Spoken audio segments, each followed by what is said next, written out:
Hi guys, I'm just hopping on here because I thought I would give you a couple tips and tricks for the African paper bead making.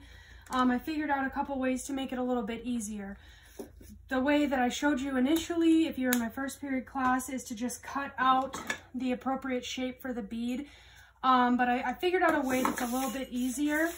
So there's yardsticks in the classroom. I'll give Miss Davis or whoever the substitute is instructions on where to find those, but you guys are welcome to use a yardstick.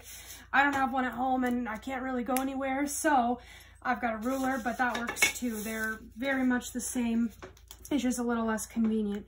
So like I was telling you, your bead is going to be better and it's going to be a little bit more stable if it is long, if the strip that you use to make your bead is longer. So I say a foot minimum is how long your strip should be, but really if you want to make a good bead, you should take a piece of newspaper like this or a magazine page and go diagonally so you can get the longest amount. I would recommend using newspaper first. That's how I wanted you guys to start. And the reason being is that newspaper is very easy to glue and it sticks to itself.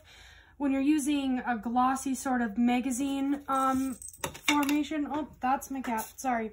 Okay, when you're using a glossy magazine, it doesn't stick as well. You do get a little bit more beautiful compositions, colors, and shapes in your beads, but it's a lot more difficult to do than the newspaper. Also, newspaper is larger, so it's much easier to make a longer strip for your bead, which makes your beads better, as I said before. So you're gonna take a piece of newspaper, and we're just gonna go with our V-shaped bead. That's the easiest one to make. That's the one I wanted you guys to start with. Doesn't have to be perfect, but like I said in class, so sorry. Like I said in class, the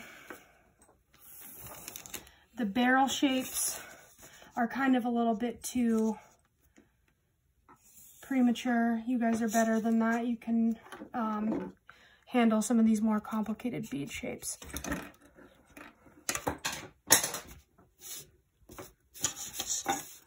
So it's important that we have a consistent thin to thick sort of progression. So the top of your bead where it rolls over very last is going to be the thinnest area in this particular type of bead. We're going to make that pretty skinny. This is going to make your bead a little bit more sophisticated.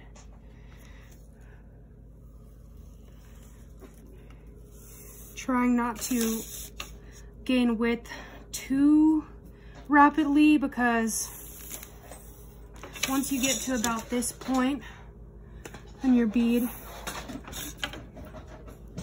this is a pretty long bead already. Okay, any longer than that is going to be difficult to string. It's going to want to bend. It's going to lose its stability.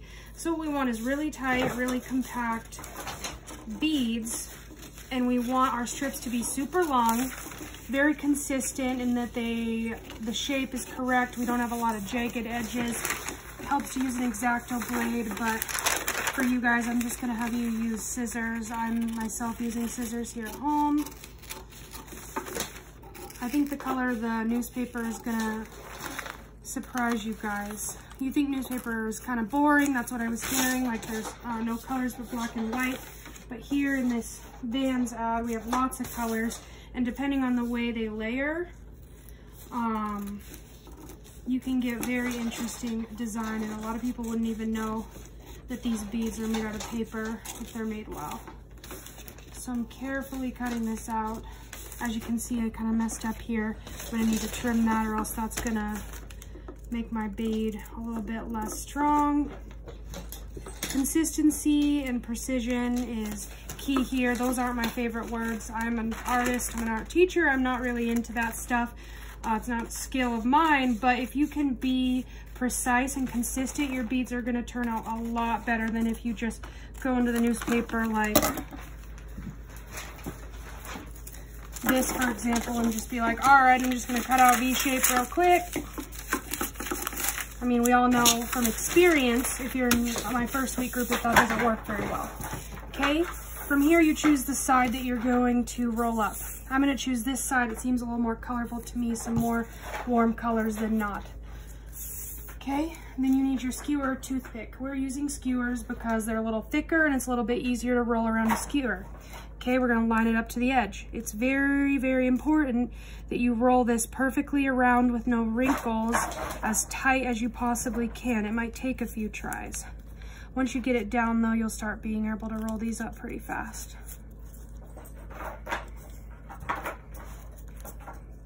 I apologize for my kitty. She is very distracting. We want to keep our roll kind of going in the middle. It's easy to get off track if you didn't cut your strip very nicely or consistently, like if you have some edges up here that are wider than your edges where you start.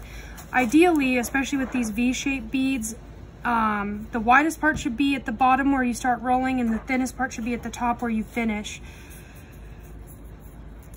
If you run into parts that are wider after you've rolled the bead, that's just going to cause stability problems for you.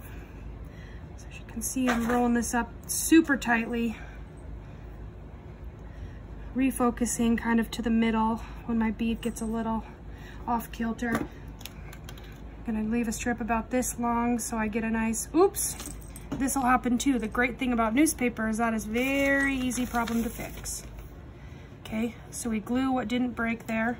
Then we're gonna go ahead and glue this part right where the part broke, where it ended. So I notice it ripped about right here.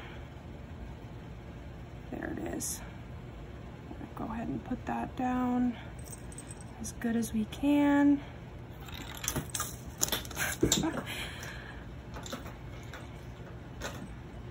Making sure the entire time it's very centered. Okay. The key to knowing that you've made a good bead is it should be difficult to pull off of your skewer. Okay. Sometimes you run into trouble where you didn't get it wrapped tight enough. It's part of my trouble. Here's a quick, easy fix for that. Cut the excess off. Now we can very easily thread a string right through here. Okay, you're going to cover this with some sort of fixative, nail polish, top coat, something like that. And as you can see, this ended up being a little bit more colorful than you might have expected for a newspaper bead. Yeah, that's what I have for you guys. I want you to start with the V-shaped beads and move on to the other ones accordingly as you master the V-shaped bead. Thanks for watching.